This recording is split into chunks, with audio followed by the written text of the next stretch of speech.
വളരെ ഏറെ സന്തോഷമുണ്ട്. പ്രത്യേകിച്ച് ഇത്രയും ഒരു പാർട്ടിസിപ്പേഷൻ കാണുമ്പോൾ ഒരു ഊർജം കൂടുതലാണ് എനിക്ക്. കാരണം ഞാൻ കുറേ കാലങ്ങളായിട്ട് ഈ പ്രസ് കോൺഫറൻസസൊക്കെ ചെയ്തിട്ടില്ല, കുറേ വർഷങ്ങളായി. ഇപ്പോൾ അത് വേണ്ടി വന്നു. അതായത് നമ്മുടെ അമ്മ എന്ന അസോസിയേഷൻ്റെ ഒരു എലക്ഷൻ നടക്കാൻ പോവുകയാണ് ഓഗസ്റ്റ് 15-ന്. അതിൻ്റെ നിങ്ങളുമായിട്ട് ഷെയർ ചെയ്യാനുള്ള ഒരു അവസരമാണ് ഞാൻ ഇപ്പോൾ ഉപയോഗിക്കുന്നത്. അത് ഞാനിപ്പോൾ ഇന്നലെ അല്ലേ എൻ്റെ കൂടെ ഒരു 4-5 പേരും കൂടി വരേണ്ടതായിരുന്നു. പക്ഷെ ഇന്ന് രാവിലെ അവരെല്ലാം പറഞ്ഞു, ചേട്ടാ ഞങ്ങൾക്ക് വരാൻ ബുദ്ധിമുട്ടുണ്ടെന്ന് പറഞ്ഞു. എന്നോടുള്ള പ്രോബ്ലമല്ല. അപ്പോൾ എന്തോ ഒരു കോഡ് ഓഫ് കോണ്ടക്റ്റ് പ്രകാരം പത്രക്കാരെ കാണാൻ പാടില്ല എന്ന് ആരോ എവിടെന്നോ പറയുന്നു എന്നുള്ളതാണ്, മനസ്സിലായില്ലേ? അപ്പോൾ ഞാൻ പറഞ്ഞു, പത്രക്കാരെ കാണാൻ പാടില്ല എന്ന് ആർക്കെങ്കിലും പറയാൻ പറ്റുമോ? അതെൻ്റെ ഫണ്ടമെൻ്റൽ റൈറ്റാണ്.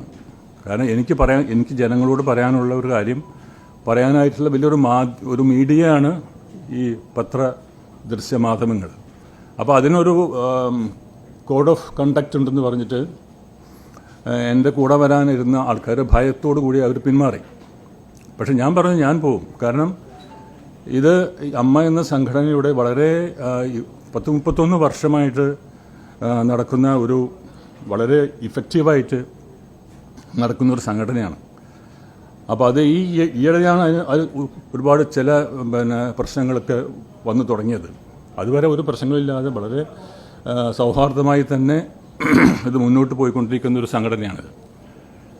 ഞാൻ അതിനു മുമ്പ് ഞാൻ ഒരു 5 നിമിഷം എന്നെപ്പറ്റി ഒന്ന് പരിചയപ്പെടുത്തേണ്ടിയിരിക്കുന്നു. കാരണം ഞാൻ സിനിമയിൽ വന്ന കാര്യങ്ങളൊക്കെ, കാരണം ഞാൻ സിനിമയിൽ നടനായിട്ട് വരാൻ ആഗ്രഹിച്ചിരുന്നില്ലാത്തൊരു കാര്യമുണ്ട്. എനിക്ക് ആർമി ചേരാനായിരുന്നു. പക്ഷേ സിനിമയിൽ വന്നു. ഒരു 1984 ഞാനൊരു സിനിമ പ്രൊഡ്യൂസ് ചെയ്തു, വെള്ളം എന്ന സിനിമ. അതിനുശേഷമാണ് ഞാൻ അതിൻ്റെ പരാജയമാണ്, അതിൻ്റെ ദാരിദ്ര്യം കൊണ്ടാണ് ഞാനൊരു സിനിമ നടനായത്. അന്നത്തൊക്കെ എൻ്റെ ആഗ്രഹം ഒരു സംവിധായകനാവാനായിരുന്നു. ഞാൻ എൻ്റെ കുട്ടിക്കാലത്ത് മുതൽ എൻ്റെ ഒരു ആഗ്രഹം സംവിധായകനാവാനായിരുന്നു. അതിന് കാരണം എൻ്റെ അമ്മാവൻ രാമു കാര്യേട്ടാണ്. രാമു കാര്യേട്ടൻ്റെ മകളെയാണ് ഞാൻ മാരേജ് ചെയ്തിട്ടുള്ളത്. പക്ഷേ കാലപ്രവാഹത്തിൽ എനിക്കത് ഒരു സംവിധാന മേഖലയിലേക്ക് വരാൻ സാധിച്ചില്ല. വെള്ളമെന്ന സിനിമ ഞാൻ സംവിധാനം ചെയ്യാൻ പോയതാണ്. പക്ഷേ അത് എല്ലാവരും കൂടി എന്നോട് പറഞ്ഞു അതിനുള്ള പ്രായമായിട്ടില്ല. 1984-ലാണത്. അങ്ങനെയാണ് ഞാൻ എൻ്റെ സിനിമ എൻട്രി തന്നെ ഈ വെള്ളമെന്ന ആ സിനിമയുടെ പ്രൊഡക്ഷനാണ്. അന്നത്തെ 84-ലെ ഏറ്റവും വലിയ ഒരു ലാർജ് സ്കെയിൽ പ്രൊഡക്ഷനായിരുന്നു. ഏറ്റവും കൂടുതൽ ബഡ്ജറ്റ് ഉപയോഗിച്ചിട്ടുള്ളൊരു അതൊരു വണ്ടർഫുൾ ഫിലിമായിട്ട് ആണ് എനിക്ക് തോന്നിയിട്ടുള്ളത്. നിങ്ങൾക്ക് എപ്പോഴെങ്കിലും സമയം കിട്ടുകയാണെങ്കിൽ യൂട്യൂബിൽ അതുണ്ട്. അപ്പോൾ അങ്ങനെയാണ് വന്നത്. അങ്ങനെ ഞാൻ സിനിമയിൽ വരാനുള്ള കാരണം ഈ അത്രയും നല്ലൊരു സിനിമയായിട്ടും വലിയൊരു മമത് ഫിലിമായിട്ട് കൂടി അത് ഓടിയില്ല. അതിൻ്റെ ഒരു പരാജയമാണ്. അതിന് ശേഷമുണ്ടായ എൻ്റെ ദാരിദ്ര്യമാണ് എന്നെ ഒരു സിനിമ നടനാക്കി. വളരെ യാദൃശ്ചികമായിട്ടാണ് വന്നത്. അപ്പോൾ ഞാൻ അമ്മയുമായിട്ടുള്ള ഇത് പറയാൻ കാരണം, അമ്മയുമായിട്ടുള്ള കണക്ഷൻ വരുന്നത് 1994 ഈ വളരെ സജീവമായിട്ട് അല്ലെങ്കിൽ തന്നെ അന്നത്തെ ഇത് ഉണ്ടാക്കാൻ വേണ്ടിയിട്ടുള്ള പ്രവർത്തകരിൽ ഫൗണ്ടർ മെമ്പർ എന്ന് പറയാനായിട്ട് ഞാനും കൂടി ഉൾപ്പെട്ടുണ്ടായിരുന്ന ഒരു ഗ്രൂപ്പായിരുന്നു ചെയ്തത്. വളരെ നല്ല രീതിയിലായിരുന്നു അമ്മ. ഞാൻ നോക്കിയപ്പോൾ ഈ 31 വർഷം നമ്മൾ എല്ലാ വർഷങ്ങളും ഒരു ആവറേജ് ആയിട്ട് നോക്കുകയാണെങ്കിൽ ഈ അമ്മ എന്ന സംഘടനയുടെ ഫണ്ടിൻ്റെ വരവ് ഒരു വർഷം ആവറേജ് ആയിട്ട് 8 കോടി ഉറുപ്പിയോളം നമുക്ക് കളക്ട് ചെയ്യാൻ പറ്റുന്നുണ്ട് ഒരു വർഷം. അപ്പോൾ ആദ്യത്തെ നമ്മളൊരു 2-3 വർഷം മാറ്റി നിർത്തിക്കൊണ്ട് അതിന് ശേഷം വന്നിട്ടുള്ള എല്ലാ ഈ സ്റ്റാർ നൈറ്റിനും സ്റ്റാർ ഷോക്കിനൊക്കെ നമുക്ക് കിട്ടിക്കൊണ്ടിരുന്നത് അറൗണ്ട് ഒരു ആവറേജ് 8 crores കിട്ടിയിട്ടുണ്ട്. അപ്പോൾ ഒന്ന് ആലോചിച്ച് നോക്കൂ. ഏതാണ്ട് ഞാൻ കണക്ക് കൂട്ടിയപ്പോൾ 248 കോടി ഉറുപ്പിയോളം ഈ കഴിഞ്ഞ 31 വർഷത്തിനുള്ളിൽ അമ്മ സ്വരൂപിച്ചിട്ടുണ്ട്. ഇപ്പോൾ അമ്മയുടെ ബാങ്ക് ബാലൻസ് എന്ന് പറയുന്നത് 8 crores ആണ്, 8 കോടിയാണ്. അപ്പോൾ 248 കോടി ഉറുപ്പിക സമാഹരിച്ചിട്ട് 8 കോടിയിലേക്ക് നിൽക്കുന്നു. അപ്പോൾ ഈ പണമെല്ലാം ഉപയോഗിച്ചത് ഇവിടുത്തെ കഷ്ടപ്പെടുന്ന ആർട്ടിസ്റ്റുകൾക്ക് വേണ്ടിയിട്ടാണ്. അല്ലാതെ ഇത് ഈ ഒരു സംഘടന എന്ന് പറയുന്നത് മോഹൻലാലിനോ മമ്മൂട്ടിക്കോ സുരേഷ് ഗോപിക്കോ ദിലീപിനോ പൃഥ്വിരാജിനോ വേണ്ടിയിട്ടുള്ളതല്ല. പക്ഷേ അവരുടെ സേവനങ്ങളാണ്. അവരില്ലെങ്കിൽ അമ്മയില്ല. കാരണം ഫണ്ട് ഉണ്ടാവണമെങ്കിൽ അവർ വേണം. അങ്ങനെയാണ് അത്രയും വളരെ സൗഹാർദ്ദപരമായിട്ടുള്ള മുന്നോട്ട് പോയിക്കൊണ്ടിരിക്കുന്നത്. അപ്പോഴാണ് പെട്ടെന്നുള്ള ഒരു ചില മാറ്റങ്ങൾ വന്നു, പ്രശ്നങ്ങൾ വന്നു. അപ്പോൾ കഴിഞ്ഞ AGM-ൽ ഞാനുണ്ടായിരുന്നു. ആ സമയത്ത്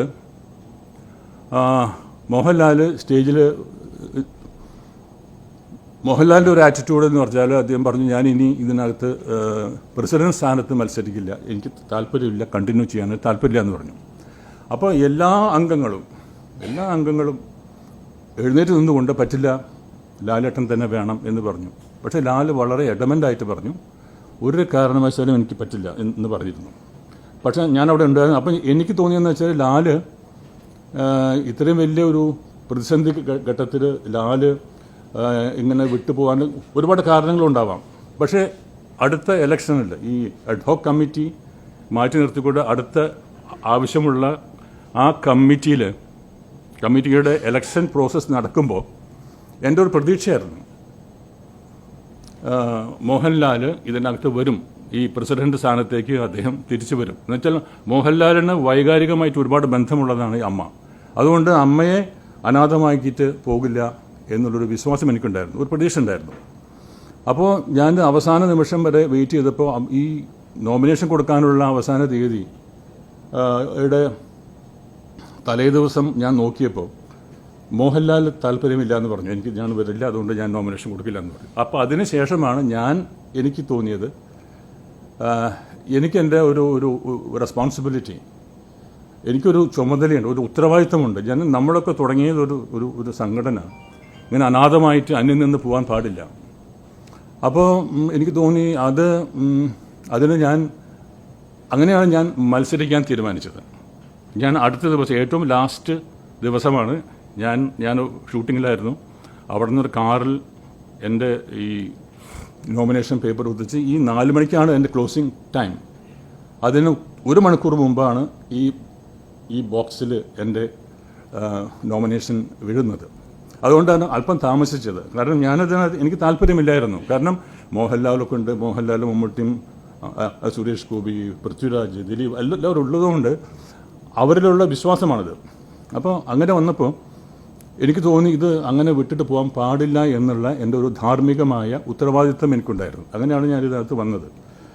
അങ്ങനെ ഞാനിപ്പോൾ നോമിനേഷൻ കൊടുത്തു. പിന്നെ കുറേ കാര്യങ്ങൾ ഞാൻ ഇതിനകത്ത് എഴുതിയിട്ട് അതെല്ലാം ഞാൻ വിവരിച്ചിട്ട് സമയം കളയുന്നില്ല. അപ്പോഴാണ് ഇപ്പോൾ കഴിഞ്ഞ ഒരു 2-3 ദിവസത്തിനുള്ളിൽ ഒരുപാട് ആർട്ടിസ്റ്റുകൾ പരാതികളും പ്രതികരണങ്ങളും അടിപിടിയും ഒക്കെ ആയിട്ട് അങ്ങനെ വന്നിരിക്കുന്നു. അപ്പോൾ ഞാനിത് നോക്കുമ്പോൾ ഇതിനെപ്പറ്റി വളരെ ശ്രദ്ധാപൂർവം ഇതിനെപ്പറ്റി അനലൈസ് ചെയ്യുമ്പോൾ എനിക്ക് കിട്ടിയതെന്ന് വെച്ചാൽ ഇതൊക്കെ വെറുതെ ഒരു ചെറിയ കാരണങ്ങളാണ്. അത് അമ്മയുടെ എന്തെങ്കിലും കോൺസ്റ്റിറ്റ്യൂഷനോ എതിരായിട്ടോ അമ്മയ്ക്കെതിരായിട്ടോ അല്ല. ഇത് is A conflict between 2 personalities, അല്ലാതെ അമ്മയായിട്ടൊരു ബന്ധമല്ല ഇതിനകത്ത്. പക്ഷേ ഇതിൻ്റെ ഒരു ഔട്ട്കം, ഒരു ഇമ്പാക്റ്റ് വരുന്നത് മുഴുവൻ അമ്മ എന്ന സംഘടനയിലാണ്. അപ്പോൾ അതിൻ്റെ നിങ്ങളിൽ ഞാൻ ഇവിടെ എൻ്റെ ഒരു വരവ് ഇവിടെ വന്ന് ഇരിക്കുന്നതിൻ്റെ കാരണം എന്ന് വെച്ചാൽ അമ്മ ഏറെ തെറ്റിദ്ധരിക്കപ്പെട്ട ഒരു അസോസിയേഷനാണ്.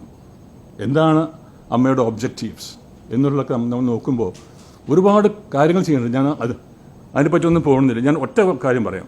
കാരണം എല്ലാ മാസവും 1-ാം തീയതി ഏതാണ്ട് 127ഓളം അംഗങ്ങൾ, കഷ്ടത അനുഭവിക്കുന്ന അംഗങ്ങൾ അവരുടെ ഗേറ്റിൽ ഇങ്ങനെ നോക്കിയിരിക്കും ഈ 5000 റുപ്യ കിട്ടാൻ വേണ്ടിയിട്ട്. അതേപോലെ തന്നെ ഏതാണ്ട് 57ഓളം പേര് ഈ മറ്റേ രോഗാവസ്ഥയിൽ എടുക്കുന്ന ആൾക്കാർക്ക് അവരുടെ മെഡിക്കൽ കിറ്റ് എല്ലാ ദിവസവും 1-ാം തീയതി അവർക്ക് കിട്ടിയിരിക്കും. അത് അമ്മ അയക്കുന്നതാണ്. ഈ അമ്മയുടെ ഈ സമ്മാനങ്ങൾ വാങ്ങാൻ വേണ്ടിയിട്ട് കാത്തിരിക്കുന്ന ഒരുപാട് അംഗങ്ങളുണ്ട്.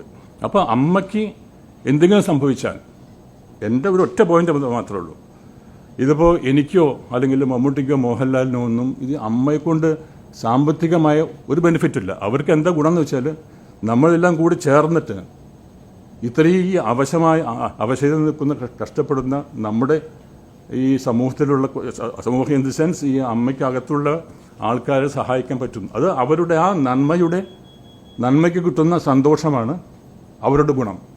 അല്ലാതെ അവർക്ക് സാമ്പത്തികമായിട്ടൊന്നുമില്ല. കാരണം എല്ലാ ഇതിനകത്തും എല്ലാ സ്റ്റാർ നൈറ്റിലും അവർ ഒരു പൈസ പോലും വാങ്ങാതെയാണ്. ഈവൻ ട്രാവലിംഗ് എലവൻസോ അല്ലെങ്കിൽ ബാറ്റ ഗീറ്റ എന്നൊക്കെ ഒന്നും ചെയ്യാതെ അവർ തന്നെ വരുന്നതാണ്. അപ്പോൾ ഇത്രയും വിലപിടിപ്പുള്ള അവരുടെ ദിവസങ്ങൾ അമ്മയ്ക്ക് വേണ്ടി ചെലവഴിച്ചുകൊണ്ടാണ് ഞാൻ പറഞ്ഞ 240 കോടിയോളം ഈ 31 വർഷത്തിനുള്ളിൽ സ്വരൂപിച്ചത്. അപ്പോൾ ഇത് മുഴുവനും ഇവിടുത്തെ അവശരായ കഷ്ടപ്പെടുന്ന അവർക്കാണ് ഗുണം കിട്ടിയത്. അപ്പോൾ ഇതിൻ്റെ എൻ്റെ ഒരു വരവിൻ്റെ ഒരേ ഒരു ഒബ്ജക്റ്റീവ് ഇതാണ്. കാരണം അമ്മ എന്ന ഈ സ്ഥാപനം അന്യം നിന്ന് പോകരുത്. അതിന് എനിക്കൊരു റെസ്പോൺസിബിലിറ്റി ഉണ്ട്. ആ റെസ്പോൺസിബിലിറ്റി ഭയങ്കര ഒരു റെസ്പോൺസിബിലിറ്റി തന്നെയാണ്. കാരണം എനിക്കറിയാം ഇവിടെ ഇപ്പോൾ ഭയങ്കര ഫൈറ്റാണെന്നാണ് പറയുന്നത്. എല്ലാവരും കൂടി ഭയങ്കര ഫൈറ്റ് നടക്കുന്നു. അതിലിടയ്ക്ക് ആരോ ഇന്നലെ മെഞ്ഞാന്നൊക്കെ പറഞ്ഞു ഞാൻ ദേവൻ പിന്മാറിയേക്കും എന്നൊക്കെ പറഞ്ഞിട്ടുള്ള വാർത്തകൾ വന്നു. അപ്പോൾ ദേവൻ പിന്മാറണമെങ്കിൽ ദേവൻ തീരുമാനിക്കണമല്ലോ. ഇത് എങ്ങനെയാണ് ന്യൂസ് പോയതെന്ന് എനിക്കറിയില്ല. അപ്പോൾ ചില ചാനലൊക്കെ പറഞ്ഞു ദേവൻ ഒരു പക്ഷേ പിന്മാറിയേക്കും. അങ്ങനെ കുറേ കാര്യങ്ങൾ നടക്കുന്നുണ്ട്. അപ്പോൾ ഇതിനൊക്കെ ഒരു പരിഹാരം എന്ന നിലയ്ക്ക് ഞാൻ പറഞ്ഞു ഞാനൊരു തീരുമാനം എടുത്തിട്ട് ഇതിനകത്ത് നോമിനേഷൻ കൊടുത്തിട്ടുണ്ടെങ്കിൽ ഐ എം എ ഫൈറ്റർ. അപ്പോൾ ഞാൻ പറഞ്ഞു അതിനെ ഫൈറ്റ് ചെയ്യും. ഈ ജയപരാജയങ്ങൾ രണ്ടാമതാണ്, ഒരു പ്രശ്നമല്ല. പിന്നെ എന്താണെന്ന് വെച്ചാൽ ഇപ്പോൾ ഏറ്റവും ലാസ്റ്റ് ഞാൻ അറിഞ്ഞത് ജഗദീഷ് അദ്ദേഹത്തിൻ്റെ പിന്മാറ്റത്തിൽ താല്പര്യമുണ്ടെന്ന് സൂചിപ്പിക്കുന്ന രീതിയിലുള്ള ചില വാർത്തകൾ ഞാൻ കണ്ടു. അത് അദ്ദേഹത്തിൻ്റെ ഒരു തീരുമാനങ്ങൾ, അതിൽ എനിക്ക് അഭിപ്രായം പറയാനൊന്നുമില്ല. അപ്പോൾ അങ്ങനെ നിൽക്കുന്ന പിന്നെ 4-5 പേരും കൂടി ഇതിനകത്തുണ്ട്. അപ്പോൾ ഞാനിതിനകത്ത് ഉറച്ചു നിൽക്കുന്നുള്ളത് ഉറപ്പാണ്. ഇതിനകത്തൊരു മാറ്റമില്ല. കാരണം എൻ്റെ ഒബ്ജക്റ്റീവ്, എൻ്റെ ഒരു നിലപാട് ഞാൻ ഇതിനകത്ത് എഴുതിയിട്ടുണ്ട്. ഇവിടെ ഇങ്ങനെ വിഘടിച്ച് നിൽക്കുന്ന അല്ലെങ്കിൽ പകച്ചു നിൽക്കുന്ന കുറേ അംഗങ്ങളുണ്ട്. അവരെ വേണം നമ്മൾ കാണാനായിട്ട്. ഞാൻ എല്ലാ അമ്മ അംഗങ്ങളോടും പറയുന്ന ഒറ്റ കാര്യമുള്ളത്, കാരണം എല്ലാ മാസത്തെ 1-ാം തീയതിയും അവരുടെ ഗേറ്റിലേക്ക് നോക്കി നിൽക്കുന്ന കഷ്ടപ്പെടുന്ന കുറേ അംഗങ്ങളുണ്ട് ഇവിടെ. അവരുടെ ജീവിതമാണ് നമുക്ക് ഏറ്റവും കൂടുതൽ പ്രയോറിറ്റി വേണ്ടത്, പ്രയോറിറ്റി എന്ന് പറയുന്നത്. അപ്പം മറ്റുള്ള കാര്യങ്ങളൊന്നും ഇഷ്ടമല്ല. അപ്പോൾ അമ്മയ്ക്ക് എന്തെങ്കിലും സംഭവിച്ചാലും സംഭവിക്കുന്നത് എന്താണെന്ന് വെച്ചാൽ അത്രയും പേര് 120 + 57 പേർക്ക് ഏതാണ്ട് 200ഓളം വരുന്ന അംഗങ്ങൾക്ക് അവർ അനാഥമായി പോകും. അല്ല അവർക്ക് കിട്ടുന്ന ആ എമൗണ്ട് കിട്ടില്ലെങ്കിൽ ഒരുപാട് കഷ്ടപ്പെടുന്നവർക്ക്. അപ്പം അത് സംഭവിക്കരുത്. അമ്മ നിലനിൽക്കണം. അതുമാത്രമല്ല, അമ്മ നിലനിൽക്കേണ്ടത് ഇവിടെ നമ്മുടെ മലയാള സിനിമയുടെ ഒരു ആവശ്യം കൂടിയാണ്. കാരണം നമുക്കറിയാം ഈ അമ്മ എന്ന സംഘടന ഇല്ലെങ്കിൽ ഒരുപാട് പ്രശ്നങ്ങളുണ്ടാവും. കാരണം ഒരുപാട് കാര്യങ്ങളിൽ അമ്മയെ ഡിപ്പെൻഡ് ചെയ്തിട്ടാണ് എല്ലാ കാര്യങ്ങളും നടക്കുന്നത്. അപ്പോൾ അമ്മയെപ്പോലെ തന്നെ വളരെ റെസ്പോൺസിബിളായിട്ടുള്ള ഒരുപാട് നല്ല സംഘടനകൾ നിന്നുണ്ട്. പ്രൊഡ്യൂസേഴ്സ് അസോസിയേഷൻ, ഡയറക്ടേഴ്സ് അസോസിയേഷൻ, അങ്ങനെയുള്ള ഒരുപാട് ഫെഫ്ക, ഇതെല്ലാം വളരെ റെസ്പോൺസിബിലിറ്റി ആയിട്ട് കൊണ്ടുപോകുന്നുണ്ട്. പക്ഷേ അമ്മ എന്ന സംഘടന ഒരു അമ്മയായിട്ട് തന്നെയാണ് അവർക്കും തോന്നുന്നത്. കാരണം ആ ഒരു തണൽ, അമ്മ എന്നൊരു തണലുണ്ട്. ഒരു തണലാണ്. ആ തണൽ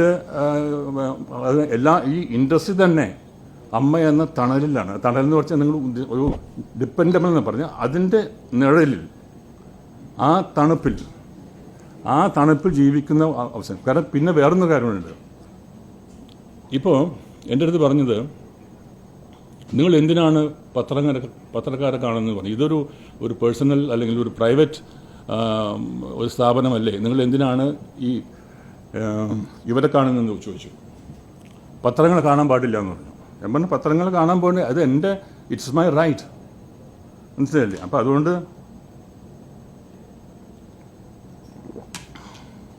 ആ പത്രങ്ങൾ കാണാൻ പാടില്ല എന്ന് പറയുന്നത് വെച്ചാൽ എന്തൊക്കെ ചില കാരണങ്ങൾ അവർ പറയുന്നു. അപ്പോൾ എൻ്റെ ഒരു നിലപാടെന്താണെന്ന് വെച്ചാൽ ഏതൊരു കലാകാരനും, അത് കലാകാരനായാലും കലാകാരിയായാലും, ഈ പ്രേക്ഷകരുടെ കൈത്തട്ടലിൽ മാത്രമാണ് അവരുടെ ജീവിതം, അല്ലാതെ അവർക്ക് ജീവിതമില്ല. ഈ പ്രേക്ഷകരുടെ കൈത്തട്ടൽ എപ്പോഴാണ് വരുന്നത്? കാരണം അവരിലേക്ക് ഞങ്ങൾ എത്തിക്കുന്നത് നിങ്ങളാണ്, മാധ്യമപ്രവർത്തകരാണ്. അപ്പോൾ ആ ഒരു ലിങ്ക് ഉണ്ട്. അതായത് നിങ്ങളും നമ്മളൊക്കെ ഒരേ ഇതിൽ പോകുന്നവരാണ്.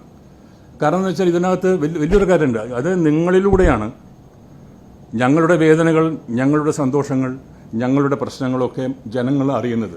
കാരണം ജനങ്ങൾ അറിയേണ്ടിയിരിക്കുന്നു.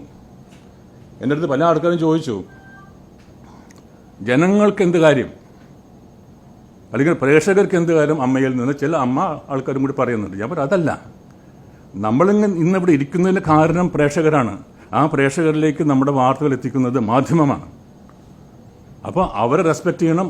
അവരുടെ അടുത്ത് നമ്മുടെ വേദനകൾ പോയി പറയണം, നമ്മുടെ പ്രശ്നങ്ങളെ പറ്റി പറയണം. ഇതാണ് ഞാനിവിടെ വന്നിരിക്കാനുള്ളൊരു കാരണം ഇതാണ്. അപ്പോൾ അതുകൊണ്ട് ഈ വരുന്ന ഓഗസ്റ്റ് 15 തീയതി നടക്കാൻ പോകുന്ന ഈ തിരഞ്ഞെടുപ്പിൽ ഞാൻ ശക്തമായി തന്നെ ഉണ്ടാവും. ഞാൻ ഏതാണ്ട് ഒരു 80% ഇതിലത്തെ അംഗങ്ങളുമായിട്ട് ഞാൻ ഫോണിൽ ബന്ധപ്പെട്ടിട്ടുണ്ട്. എനിക്ക് കിട്ടിയ റിപ്പോർട്ട് അനുസരിച്ച് അവരെല്ലാവർക്കും താല്പര്യമുണ്ട്. കാരണം ഓരോരുത്തർ പറഞ്ഞത് എന്താണെന്ന് വെച്ചാൽ, ഒരു മൈനസ് പോയിന്റ് ഇല്ലാത്ത ഒരേ ഒരു നടൻ നിങ്ങളാണ്, നിങ്ങൾക്ക് ക്യാപ്പബിളാണ് എന്ന് പറയുന്നു. അത് മാത്രമല്ല, നിങ്ങൾക്ക് ക്യാപ്പബിലിറ്റി ഉണ്ട് എന്ന് പറയാൻ കാരണം വെച്ചാൽ, ഈ അമ്മയുടെ പല മീറ്റിങ്ങുകളും ഉണ്ടാകുമ്പോൾ, സാധാരണ ഞാനും ഒരു 2 ടേമിൽ ഇതിൻ്റെ എക്സിക്യൂട്ടീവ് മെമ്പറായിട്ട് ഇരുന്നിട്ടുണ്ടായിരുന്നു. ആ സമയത്ത് വളരെ ശക്തമായിട്ട് ഇതിൻ്റെ അഭിപ്രായ വ്യത്യാസത്തോടു കൂടി തന്നെ പറഞ്ഞിട്ടുണ്ട്. അപ്പോൾ ഒരുപാട് സംവിധായകന്മാർ എന്നെ വിളിച്ചു. ഈ സംവിധായകന്മാരൊക്കെ പറഞ്ഞ കാര്യം എന്ന് വെച്ചാൽ, നിങ്ങൾക്കുള്ള ഒരു ഗുണമെന്ന് വെച്ചാൽ, അതായത് മമ്മൂട്ടി എന്ന് വിളിക്കുന്ന ഒരേ ഒരു നടൻ നിങ്ങളാണ്. അപ്പോൾ ഒരു മീറ്റിങ്ങിൽ ഒരു അമ്മയുടെ ഒരു മീറ്റിങ്ങിൽ എന്തോ ഒരു പ്രശ്നത്തിൻ്റെ പേരിൽ മമ്മൂട്ടിയുടെ അഭിപ്രായം യോജിക്കാത്തതുകൊണ്ട് ഞാൻ പറഞ്ഞു, മമ്മൂട്ടി നിങ്ങൾ പറയുന്നത് ശരിയല്ല, നിങ്ങൾ തിരുത്തണം എന്ന് പറഞ്ഞത് നിങ്ങളാണെന്ന് വലിയൊരു സംവിധായകനോട് പറഞ്ഞു. അപ്പോൾ അതുകൊണ്ട് ഇതിനകത്ത് ഒരു അസോസിയേഷൻ്റെ നേതൃത്വം ഏറ്റെടുക്കുമ്പോൾ ഉണ്ടാകുന്ന ഒരുപാട് പ്രശ്നങ്ങളുണ്ടാവാം. പക്ഷേ എൻ്റെ ഒരു നിലപാട് എന്താണെന്ന് വെച്ചാൽ, ഈ അമ്മ എന്ന സംഘടനയെ സജീവമാക്കുകയും സുസ്ഥിരമായ ഒരു ദൈനംദിന പ്രശ്നങ്ങളിലേക്ക് മുന്നോട്ട് കൊണ്ടുപോവുകയും ചെയ്തുകൊണ്ട് എല്ലാവരെയും, ഈ പകച്ചു നിൽക്കുന്ന എല്ലാവരെയും ഒരുമിപ്പിച്ചുകൊണ്ട് ഇതിനെ കൊണ്ടുപോകാനുള്ള ഒരു ദൗത്യമാണിത്. വലിയ ദൗത്യമാണ്. വെരി ഡിഫിക്കൽട്ടാണ്. പലരും എപ്പോഴും അറിയും, ഈ കലാകാരന്മാർ വളരെ സെൻസിറ്റീവാണ്, വെരി സെൻസിറ്റീവാണ്. അവരെ കൺട്രോൾ ചെയ്ത് കൊണ്ടുപോകണമെങ്കിൽ വലിയ ബുദ്ധിമുട്ടാണ്. നമ്മുടെ ആനേനൊക്കെ നമുക്ക് കൺട്രോൾ ചെയ്യാം, പക്ഷേ ഈ കലാകാരന്മാരെ കൺട്രോൾ ചെയ്യാൻ പറ്റില്ല. അവർ ഹൈലി സെൻസിറ്റീവാണ്. പെട്ടെന്ന് അവർ പ്രൊവോക്ട് ആവും, അങ്ങനെയുണ്ട്. അപ്പോൾ അങ്ങനെയുള്ള ഈ കലാകാരന്മാരുടെ സംഘടനയിൽ എൻ്റെ ഒരു ധൈര്യം, എനിക്കത് സാധിക്കുമെന്നുള്ളത്. ഈ പൊട്ടലും പ്രശ്നങ്ങളൊക്കെ ഇല്ലാതെ ഒരു മനോഹരമായ പണ്ടത്തെ ഇത് ആരംഭിക്കുമ്പോഴുള്ള വലിയ രഥങ്ങളായ ആൾക്കാർ ഇരുന്നിട്ടുള്ള ഒരു അസോസിയേഷനാണിത്. അവർ ഇരുന്ന സമയത്തുണ്ടായ അതേ രീതിയിലുള്ള ഒരു അമ്മയെ മറുപടിയും പുനർനിർമ്മാണം ചെയ്യാനുള്ള ഒരു ദൗത്യമാണ് എൻ്റേത്. ആ ദൗത്യത്തിൽ ഞാൻ ഇവിടെ നിങ്ങളോട് വന്ന് കാരണം ഇനിയിപ്പോൾ അറിയില്ല എന്താണ് ഒരു പ്രോട്ടോക്കോളോ എന്തൊക്കെ പറഞ്ഞു, അത് കോഡ് ഓഫ് കണ്ടക്റ്റ്, നിങ്ങൾ വാർത്താ സമ്മേളനം നടത്താൻ പാടില്ല എന്ന് ഇന്നലെ ആരും എൻ്റെ അടുത്ത് വിളിച്ച് പറഞ്ഞു. ഞാൻ പറഞ്ഞു ഞാൻ നടത്തും, അതെൻ്റെ ഫണ്ടമെൻ്റൽ റൈറ്റാണ്. കാരണം ഞാൻ ഒരു മത്സരത്തിൽ പങ്കെടുക്കുന്നുണ്ടെങ്കിൽ, ഈവൻ ജനറൽ ഇലക്ഷനിൽ വരെ നമുക്ക് അറിഞ്ഞൂടെ, ഒരു 2 ദിവസത്തിന് മുമ്പ് വരെ നമുക്ക് എന്ത് വേണം ചെയ്യാമല്ലോ, ക്യാമ്പയിൻ ചെയ്യാമായിരുന്നു. ഞാൻ 2 ജനറൽ ഇലക്ഷനിൽ നിന്നിട്ടുള്ള ആളോട് പറയുന്നത്, 2 ദിവസം മുമ്പ് വരെ നമുക്ക് എന്ത് വേണമെങ്കിൽ പത്രക്കാരെ കാണാം. കാരണം പത്രക്കാരെ കാണാണ്ട് നമ്മൾ എങ്ങനെ നമ്മളുടെ ആശയങ്ങൾ ജനങ്ങളിലേക്ക് എത്തിക്കും? ഇറ്റ്സ് ഡിഫിക്കൽട്ട്, വേറെ വഴിയില്ല നമുക്ക്. അപ്പോൾ അതുകൊണ്ട് ആ ഒരു വഴി തേടിയിട്ടാണ് ഞാൻ അടുത്ത് വന്നിട്ടുള്ളത്. കാരണം എൻ്റെ ആശയങ്ങൾ, ഞാൻ എന്തിനു വേണ്ടി നിലകൊള്ളുന്നു, എൻ്റെ നിലപാട് ഇതാണ്. അങ്ങനെ വിഘടിച്ച് നിൽക്കുന്നവരെല്ലാം ഒരുമിപ്പിച്ച് കൊണ്ടുപോയി പണ്ടത്തെ ഒരു വളരെ മനോഹരമായ ഒരു അമ്മ ഉണ്ടാക്കണം എന്നുള്ളതാണ് എൻ്റെ ദൗത്യം. അതിന് നിങ്ങളുടെ പിന്തുണയും നിർദ്ദേശങ്ങളും എനിക്ക് വേണം. നമസ്തേ.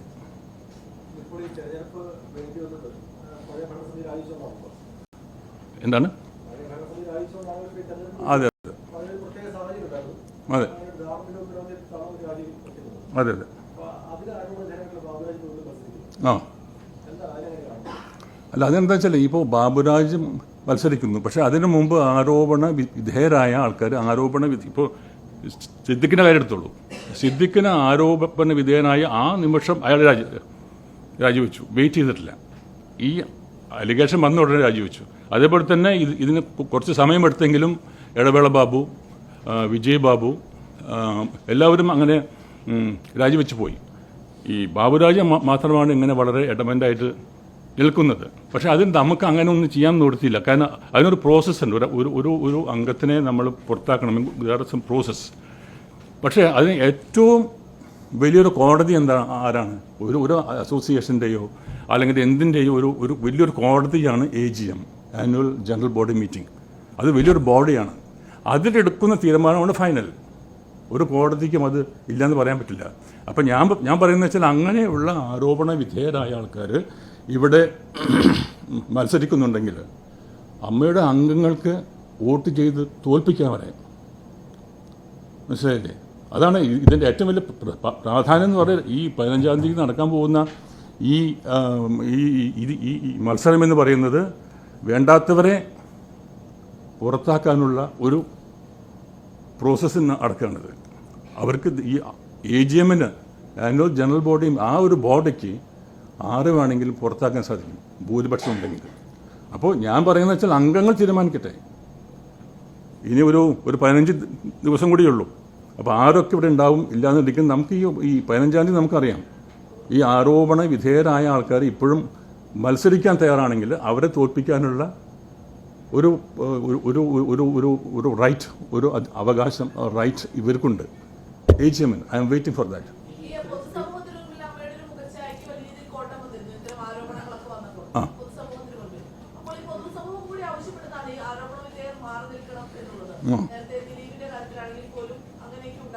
അല്ല, ദിലീപിൻ്റെ കാര്യത്തിൽ ഞങ്ങൾ ദിലീപിനെ നമ്മൾ ഇതൊന്നും നോക്കാതെയാണ് അദ്ദേഹത്തെ ബാൻ ചെയ്തത്.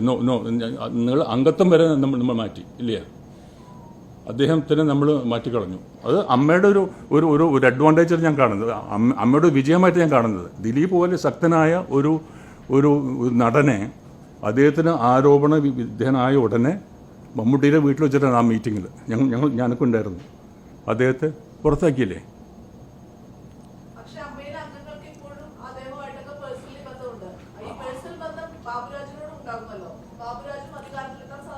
പേഴ്സണൽ ബന്ധം കൊണ്ട് അധികാരം കിട്ടില്ല. നോ, ഇതിന് അധികാരം കിട്ടണമെങ്കിൽ എലക്ട് ചെയ്ത ആൾക്കാർക്ക് മാത്രമേ അധികാരമുള്ളൂ. അതുകൊണ്ട് പേഴ്സണലായിട്ട് ഇപ്പോൾ ഞാൻ പറഞ്ഞു, ഇപ്പോൾ ബാബുരാജ് എൻ്റെ ഫ്രണ്ടാണ്, ആരോപണ വിധേയരായ ആൾക്കാർ എൻ്റെ ഫ്രണ്ടാണ്, അത് വേറെ വിഷയം. പക്ഷേ അവർക്ക് അവരുടെ കാര്യങ്ങളിൽ നമുക്ക് ഒരു ഒഫീഷ്യലായിട്ടുള്ള ആധികാരികമായ ഒരു കാര്യങ്ങൾ വരുമ്പോൾ നമ്മൾ സ്ട്രിക്റ്റായിട്ട് അമ്മയുടെ ബൈലോസ് നോക്കും.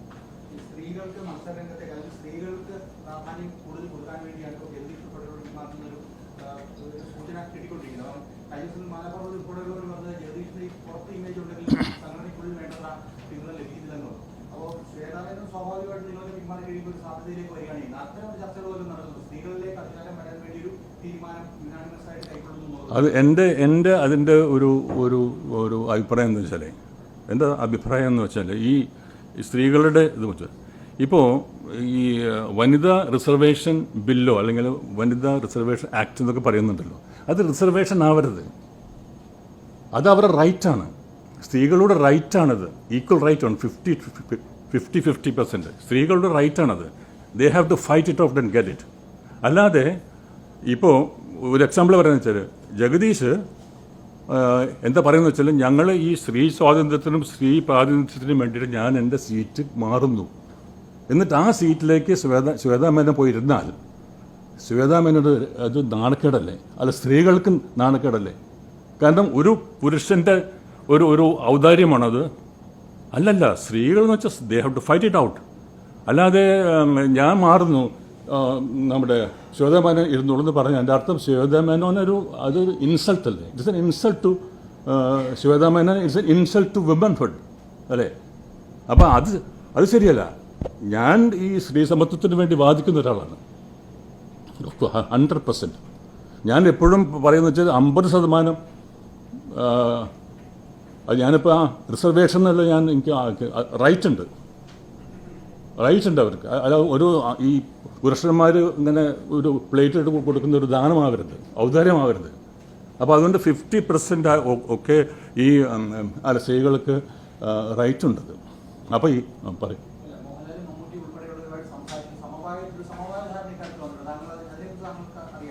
സമവായത്തിന് എൻ്റെ അടുത്ത് ആരും വന്നിട്ടില്ല. എൻ്റെ അടുത്ത് ആരും വരില്ല. കാരണം എൻ്റെ സ്വഭാവം അറിയാം. എൻ്റെ അടുത്ത് ഇതേപോലെ ഒരാളും പറഞ്ഞിട്ട് നിങ്ങൾ ഇത് നടത്തണോ. ഞാൻ ഇതിനകത്ത് പിന്നെ വരുന്ന കാര്യത്തിലും ആരുടെയും സമ്മർദ്ദമില്ല എനിക്ക്. ഈ പേപ്പറിലൊക്കെ അങ്ങനെ കാണുന്നുണ്ട്. പക്ഷേ എന്നെ സംബന്ധിച്ചിടത്തോളം ഇതൊരു എൻ്റെ ഒരു പേഴ്സണൽ ഡിസിഷനാണ്. അത്രേ ഉള്ളൂ, വേറെ ഒന്നും ഇതില്ല. ഞാൻ ഒറ്റയ്ക്കാണ്. കാരണം ഞാൻ ഇപ്പോൾ കണ്ടു, ഞാൻ ഒറ്റയ്ക്കാണ്. കാരണം എൻ്റെ കൂടെ ഇങ്ങോട്ട് വരാമെന്ന് എനിക്ക് വാക്ക് തന്ന് ഇന്ന് രാവിലെ നമുക്ക് കാണാമെന്ന് പറഞ്ഞ 5-6 പേരുണ്ട്. 5-6 പേര് ഇന്ന് രാവിലെ ഉണ്ട് വിളിച്ചു പോകാൻ, ചേട്ടാ ഞങ്ങൾ വരുന്നില്ല, ആകെ പ്രശ്നമാകുമെന്ന് പറയും. അപ്പോൾ ആ പ്രശ്നം ഇന്ന് പറഞ്ഞിട്ട് കൂടി ഞാൻ നിങ്ങളുടെ അടുത്ത് വരാൻ കാരണം വെച്ചാൽ ഞാൻ തീരുമാനിക്കുന്നത് വളരെ വളരെ ആലോചിച്ചിട്ടുള്ള കാര്യങ്ങൾ ഞാൻ തീരുമാനിക്കാറുള്ളൂ. അത് തീരുമാനിച്ചു കഴിഞ്ഞാൽ ഞാൻ അവിടെ നിന്ന് മാറുന്നൊരു പ്രശ്നം ഉദിക്കുന്നില്ല.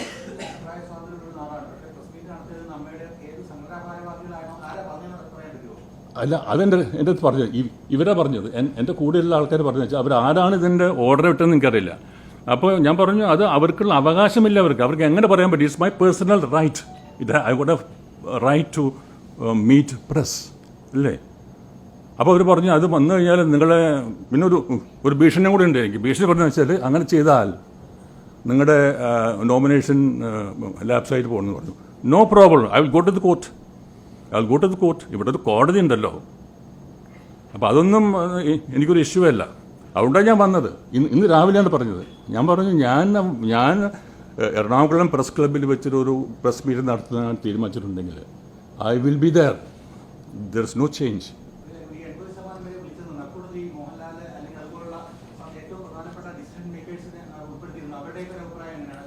ഞാൻ എല്ലാവരും വിളിച്ചിട്ടുണ്ട്. അവർ പറഞ്ഞത് നല്ലതാണ്. അവർ പറഞ്ഞെങ്ങനെയാണ്, നീ നിന്നത് നന്നായി. അതായത് നീ നിന്നത് നന്നായി എന്നാണ് മമ്മൂട്ടിക്ക് പറഞ്ഞത്. സുരേഷ് ഗോപി എല്ലാവരും അങ്ങനെ പറഞ്ഞത്. അവർ ദേവന് വോട്ട് ചെയ്യാനായിട്ട് ആരുടെ പറയില്ല. ഇപ്പോൾ ഞാൻ ഒന്ന് കേട്ടു, ഈ ജഗദീശ് പറഞ്ഞു ഞാൻ മോഹൻലാലും മമ്മൂട്ടിയും അല്ലെങ്കിൽ സുരേഷ് ഗോപിയും കൂടി ചേർന്നിട്ടാണ് എന്നെ ചേർത്തത്. ഒരിക്കലുമല്ല. They will not do it. കാരണം ഐ നോ ദം. ഒരു കാരണവശാലും ആർക്ക് വേണ്ടിയിട്ടും ഈ കാര്യം ഒരു unauthorised out of the way ചെയ്യുന്നവരല്ല ഈ മോഹൻലാലും മമ്മൂട്ടിയും സുരേഷ് ഗോപി. അത് വെറുതെ എനിക്ക് തോന്നുന്നില്ല. അദ്ദേഹം എന്തുകൊണ്ടാണ് അത് പറഞ്ഞതെന്നറിയില്ല. മമ്മൂട്ടിയും മോഹൻലാലും സുരേഷ് ഗോപിയും പേഴ്സണലായിട്ട് അറിയാവുന്ന അവരുടെ സ്വഭാവത്തെപ്പറ്റി അറിയാവുന്നതുകൊണ്ട് പറയാം. They will not do it. അത് വെറുതെ ഒരു എലിഗേഷനായിട്ട് പോയതാണ്.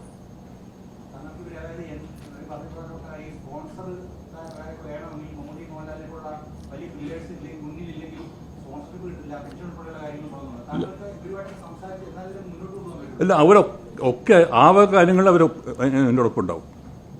എല്ലാവരും ഉണ്ടാവും. ഇപ്പോൾ ഇവിടെ വിഘടിച്ച് നിൽക്കുന്നവരും എന്നോടൊപ്പം ഉണ്ടാവുന്നതാണ് എൻ്റെ പ്രതീക്ഷ. ഞാൻ അവരെ കൊണ്ടുവരും. നമുക്ക് ഒരുപാട് കാര്യം ഇപ്പോൾ ക്രോസ് ടേബിൾ ഇരുന്നിട്ട് അവരുടെ ഇഷ്യൂസ് എന്താണ്, അവർക്ക് പ്രശ്നം എന്താണ്, അവരുടെ വേദന എന്താണ്, ഞാൻ നേരത്തെ പറഞ്ഞു തന്നെയാണ്. ഈ അമ്മയായിട്ടുള്ള പ്രശ്നമല്ലത്. ഇത് പേഴ്സണാലിറ്റി പ്രോബ്ലംസാണ്, പേഴ്സൺ ടു പേഴ്സൺ. അത് അവരുടെ ഈഗോ പ്രശ്നങ്ങളാണ്. അത് നമ്മൾ ആ ഈഗോ നമ്മൾ ഈ ആരൊക്കെയാണ് പ്രശ്നം ഉണ്ടാക്കുന്നത് അവരെ കൂട്ടിയിരുത്തി കഴിഞ്ഞാൽ ഒരു പ്രസിഡന്റ് എന്ന നിലയ്ക്ക് അതിന് ഉത്തരവാദിത്തമുണ്ട്. അവരെ വിളിച്ച് വരുത്തിയിട്ട് രണ്ടുപേരും അപ്പുറത്ത് ഇപ്പുറത്ത് ഇരുന്നിട്ട് നമുക്ക് നെഗോഷിയേറ്റ് ചെയ്യാം. അത് ഞാൻ ഉണ്ട്. പക്ഷേ അതിനെപ്പറ്റി എനിക്കിപ്പോൾ പറയാൻ നിവൃത്തിയില്ല, എനിക്കറിയില്ല. അപ്പോൾ ഞാൻ പറഞ്ഞു, ഇതിൻ്റെ അധികാര സ്ഥാനത്ത് വന്നാൽ ഇതെല്ലാം ഞാൻ അന്വേഷിക്കും. ഇപ്പം എനിക്കൊന്നും പറയാൻ നിവൃത്തിയില്ല. നമുക്ക് അറിയാത്തൊരു വിഷയം നമുക്ക് ഇതിനെപ്പറ്റി പറയാൻ പറ്റില്ല.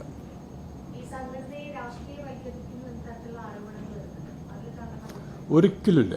കാരണം ഇത് അന്ന് മുതൽ ഡേ 1 മുതൽ ഇവിടെ എല്ലാ പാർട്ടികളിലും ആൾക്കാരുണ്ട്.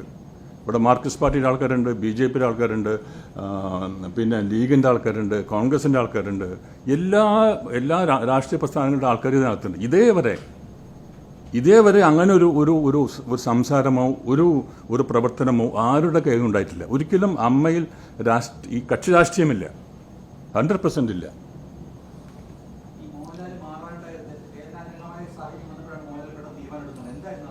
അത് സാഹചര്യം എന്ന് പറഞ്ഞാൽ ഈ ഹേമ കമ്മീഷൻ വന്നല്ലോ. അപ്പോൾ ഹേമ കമ്മീഷൻ വന്നതോടുകൂടി അപ്പോൾ ലാല് ഇതിനെപ്പറ്റി അപ്പോൾ അങ്ങനെയാണല്ലോ ലാല് ഇതിനകത്ത് ഇടപെട്ടത്. അപ്പോൾ ലാലിൻ്റെ ഒരു പ്രസ് കോൺഫറൻസിൽ നിങ്ങൾക്ക് ചിലപ്പോൾ അറിയാതിരിക്കാം. അപ്പോൾ ലാല് നേരിടേണ്ടി വന്ന കുറേ ക്വസ്റ്റ്യൻസ് ഉണ്ട്. അപ്പോൾ ലാല് പറയുന്നത് വെച്ചാൽ ഞങ്ങൾ ഇത്രയൊക്കെ നമ്മൾ ചെയ്ത് എന്തുകൊണ്ടാണ് നിങ്ങൾ ഇതേപോലെയുള്ള ക്വസ്റ്റ്യൻസ് നമുക്ക് വരുന്നത്? അത് അമ്മയാണ് പറയുന്നത്. അമ്മ എങ്കിൽ ലാലിനെതിരായാണ് ഈ വിരൽ ചൂണ്ടുന്നത്. സൂചി മോഹൻലാലിന് എതിരായിട്ടാണ് എല്ലാവരും പറയുന്നത്. അത് ശരിയല്ലായിരുന്നു. അപ്പോൾ അത് ഇവിടെ ആരോപണ വിധേയരായവർക്കും കുഴപ്പമില്ല. പക്ഷെ മോഹൻലാൽ എന്ന ആ മഹാനടനെ വന്നിട്ട് എല്ലാ പത്രങ്ങളും ചോദ്യം ചെയ്യാൻ തുടങ്ങി. അതിൽ അദ്ദേഹം വളരെയധികം, കാരണം എനിക്കറിയാം, അത് എൻ്റെ അടുത്ത് പറഞ്ഞു, ഞാൻ ഇത്രയും നമ്മൾ ചെയ്തിട്ട് നമ്മൾ ഇങ്ങനെ ആയല്ലോ, കാരണം എനിക്കിന് ആ സ്ഥാനം വേണ്ട. ആ സ്ഥാനത്ത് ഇരുന്നു കൊണ്ടാണല്ലോ ഇവർ വന്ന് എന്നോട് ചോദിക്കുന്നത്. എനിക്ക് സ്ഥാനം വേണ്ട. കാരണം നമ്മൾ ഒരു സ്വാർത്ഥമായ താല്പര്യം ഒന്നുമില്ലാതെയാണ് നമ്മൾ എത്തി നിൽക്കുന്നത്. പക്ഷെ അത് ഇത്രയും കാലം വെച്ചിട്ടും കൂടി അദ്ദേഹം ശരിക്കും വേദനിച്ചു. അദ്ദേഹം കണ്ണൊക്കെ നിറഞ്ഞിട്ടാണ് എന്നോട് പറഞ്ഞത്.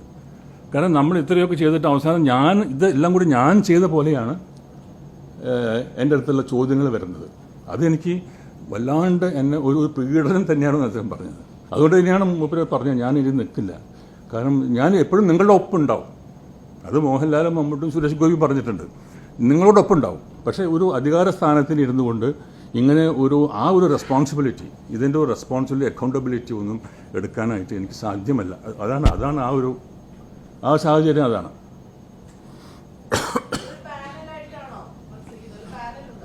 എനിക്ക് ഒരു പാനലും ഇല്ല. എനിക്ക് ഒരു അണ്ടർസ്റ്റാൻഡിങ്ങും ഇല്ല. ഞാൻ വരുന്നു, നമ്മളെ അംഗങ്ങൾക്ക് താല്പര്യമുണ്ടെങ്കിൽ അവർ വോട്ട് ചെയ്യട്ടെ. അല്ലാണ്ട് ഒരു പാനൽ എടുത്തിട്ട് ഇങ്ങനെ പാനലൊക്കെ വരുന്നത് എല്ലാ ഇലക്ഷൻ കഴിഞ്ഞിട്ട് ഇരുന്നിട്ട് നമുക്ക് സെലക്ട് ചെയ്യാം ആരൊക്കെയാണ് ഇതിന് യോഗ്യർ. അതായത് ഒരു നല്ലൊരു ഇഫക്റ്റീവായിട്ട് കൊണ്ടുപോകാൻ പറ്റിയ ഒരു പാനലിനെ നമുക്ക് ഉണ്ടാക്കാമല്ലോ. ഇപ്പം തന്നെ ഒരു പാനൽ വെച്ചിട്ട് അത് പാനൽ ഉണ്ടാക്കുന്നത് എന്തിനാണ്? ജയിക്കാൻ വേണ്ടിയിട്ടാണ്. അത് കാരണം ഒരു പാനൽ ഉണ്ടാക്കി കഴിഞ്ഞാൽ അവർ വോട്ട് കിട്ടും, ഇവർ വോട്ട് കിട്ടും. ഞാനൊരു പാനലില്ല. അപ്പോൾ എനിക്ക് കിട്ടാവുന്ന വോട്ടുകൾ എന്നെ സ്നേഹിക്കുന്നവരാണ്, എന്നെ വിശ്വസിക്കുന്നവർ, എന്നെ ട്രസ്റ്റ് ചെയ്യുന്ന അംഗങ്ങൾ മാത്രമേ എനിക്ക് കിട്ടുള്ളൂ. അത് എനിക്ക് കിട്ടുമെന്നുള്ള ഉറപ്പുണ്ട്. That's all.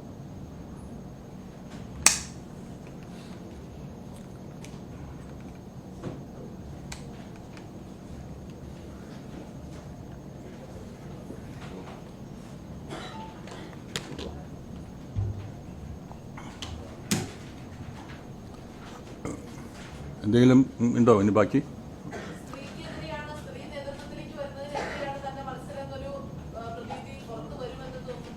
ഒരിക്കലും ഉണ്ടാവില്ല. ഇല്ലില്ല. എനിക്ക് ജനങ്ങളെ അറിയാമല്ലോ. ഞാൻ ജനങ്ങളുമായിട്ട് എപ്പോഴും അടുത്ത് പെരുമാറുന്ന ആൾക്കാരാണ്. എൻ്റെ അടുത്തൊക്കെ പറഞ്ഞതെന്ന് വെച്ചാൽ അവിടെ ഇപ്പോൾ ശ്വേതാമേനോൻ്റെ കാര്യത്തിൽ ഉണ്ടാക്കുന്ന അത് എൻ്റെ ഒരു ഫൈറ്റാണ്. Let Har fight. അപ്പോൾ അവർ ജയിക്കട്ടെ. അവർക്ക് അതിനുള്ള കഴിവുണ്ടെങ്കിൽ, അവർക്ക് അതിനുള്ള സാമർഥ്യം ഉണ്ടെങ്കിൽ, അവർക്ക് അതിനുള്ള കേപ്പബിലിറ്റീസ് ഉണ്ടെങ്കിൽ ലെറ്റ് ഹർ വിൻ. അല്ലാണ്ട് എനിക്കൊരു അതുകൊണ്ട് ഒരു പ്രശ്നം, കാരണം ഞാൻ ഇവിടുന്ന് മാറുന്ന പ്രശ്നം ഉദിക്കുന്നില്ല. അതിപ്പോൾ ഞാൻ നോമിനേഷൻ കൊടുക്കുന്നത് ഓപ്പോസിറ്റ് നിൽക്കുന്ന പിന്നെ ആരൊക്കെയാണ് നിൽക്കുന്നത് നോക്കിയിട്ടല്ല. അതിപ്പോൾ രാഷ്ട്രീയമായാലും ശരി, ഈ നമ്മുടെ അമ്മയായാലും ശരി, ഞാൻ എൻ്റെ നോമിനേഷൻ കൊടുക്കുന്നത് there are some ideology with me. ഒരു ആശയങ്ങളുണ്ട്, അതിൻ്റെ പേരിലാണ് ഞാൻ നിൽക്കണത്. അതല്ലാതെ ഓപ്പോസിറ്റ് നിൽക്കുന്നത് ഇവരാണ്, അതുകൊണ്ട് ഞാൻ നിൽക്കാം. നോ, ആര് നിന്നാലും ഞാൻ നിൽക്കും. ഇത്രേ ഉള്ളൂ.